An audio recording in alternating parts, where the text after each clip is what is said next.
Chief Miss Fúnmi Olúmádé o, ìyá mẹ́tò Canada, èrò ti roko èrò ti rodo, àlòdìlé ìyá Àjẹwọlé, ìyá Ayọ̀túndé o, òdìlé onírètò ni o.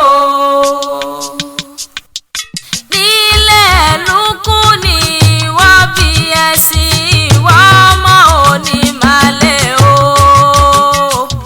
Nílẹ̀ lúkú ni wọ́n bí ẹ̀sìn ìwà ọmọ òní màlẹ́ o. Ọmọ ẹ̀lúkú mẹ́dẹ́ o, ọmọ òjòrú ilé ilé o.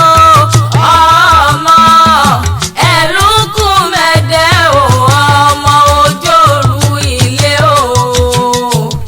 Nílẹ̀ ẹ̀lúkú ni wọ́n bí ẹ̀sìn ìwọ ọmọ òní màlẹ́ o. Ọmọ ẹ̀lúkú mẹ́dẹ́mẹ́dẹ́ o. Ọmọ màlẹ́ àfẹlẹ̀ ẹja. Chief Miss Fúnmi Olúmádé, ìyá mẹ́tò Canada, ọmọ late Ezekiel àti Esther Olúmádé, ẹni lọ́jọ́ bí rẹ̀ gangan. Àwọn ẹgbẹ́ Èkó Lagosian of Canada lọ́rọ̀ mi wá o. Àwọn lọ ní kémi Abọ́lálé o, wọ́n ní kí n mọ̀ kí yọ wọ́n pé òkú ọdún ó mọ̀mọ́ kú àṣeyẹ.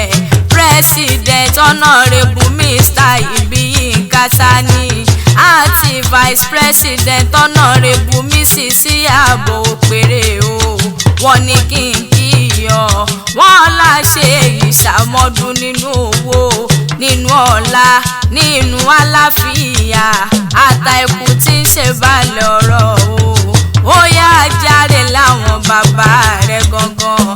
Chief Miss Fúnmi Olúmádé o, ìyá mẹ́tò Canada, dákun mọ́ ṣe bínú.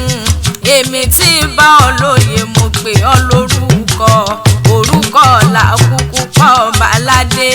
Ṣé bó mọ̀ pé orúkọ lágbèjòyè onílẹ̀ Káàárọ̀ Oòjíire.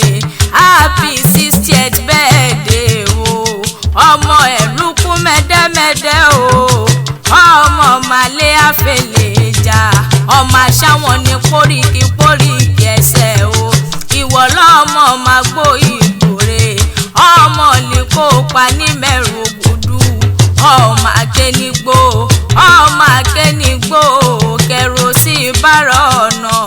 Ọmọ àṣàlẹ̀ jẹ̀jẹ̀ bí ẹni tí kórobìnrin rí, bí ogún bí ọgbọ̀n ní bẹ́ẹ̀ nílé bàbá tẹ̀yìn gangan.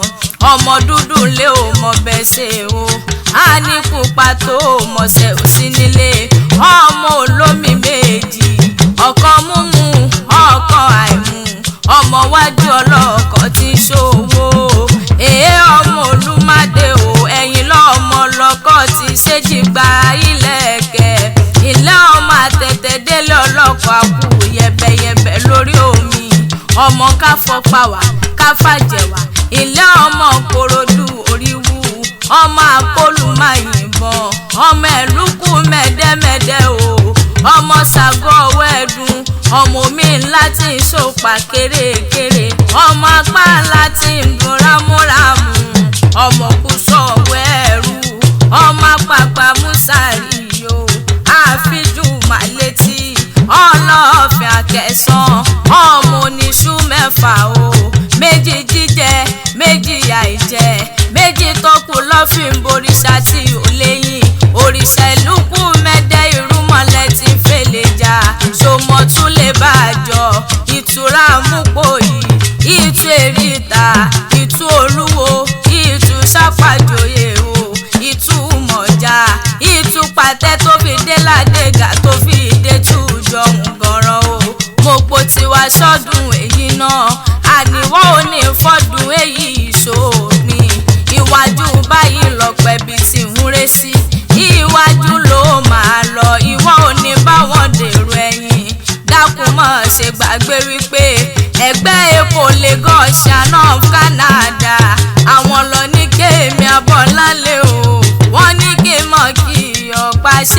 ìsàmọ́dún